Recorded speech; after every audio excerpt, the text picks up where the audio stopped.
ইরানের ক্ষেপণাস্ত্র ও ড্রোন হামলায় উপসাগরীয় অঞ্চলে ক্ষতিগ্রস্ত কয়েকটি মার্কিন সামরিক ঘাঁটি ইসরায়েলে সরিয়ে নেওয়ার কথা ভাবছে যুক্তরাষ্ট্র।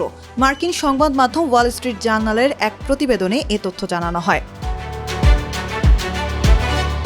প্রতিবেদন অনুযায়ী বাহরাইনে অবস্থিত কৌশলগতভাবে গুরুত্বপূর্ণ মার্কিন নৌঘাঁটি সংস্কারের পরিকল্পনা করছে ওয়াশিংটন।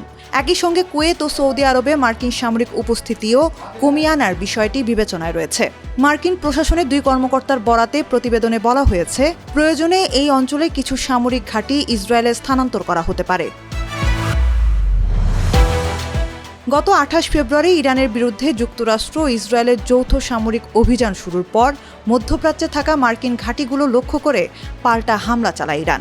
এসব হামলায় বাহরাইনে অবস্থিত মার্কিন পঞ্চম নৌবহরের সদর দপ্তর একাধিকবার আঘাতের মুখে পড়ে।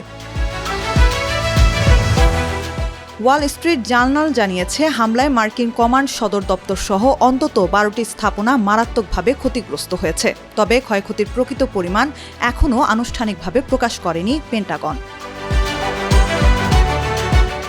এদিকে যুদ্ধ নিয়ে মার্কিন জনমতেও দেখা যাচ্ছে পরিবর্তন।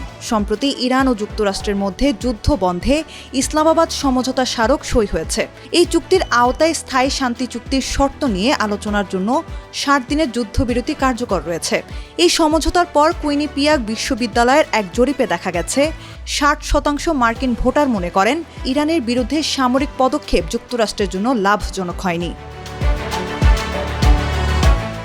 জরিপে আরও দেখা গেছে, চলমান যুদ্ধবিরতির পরও লক্ষ্য অর্জন নিয়ে মার্কিন জনগণের মধ্যে সংশয় রয়েছে। জরিপে অংশ নেওয়া 61% মানুষ মনে করেন বর্তমান চুক্তি সত্ত্বেও ইরানের পারমাণবিক অস্ত্র তৈরির সম্ভাবনা পুরোপুরি শেষ হয়ে যায়নি। এ বিষয়ে ডেমোক্রেট ও রিপাবলিকান দুই দলের সমর্থকদের মধ্যেই প্রায় একই ধরনের মতামত পাওয়া গেছে। অধিকাংশের বিশ্বাস, ইরান এখনও পারমাণবিক অস্ত্র তৈরির সক্ষমতা অর্জন করতে পারে।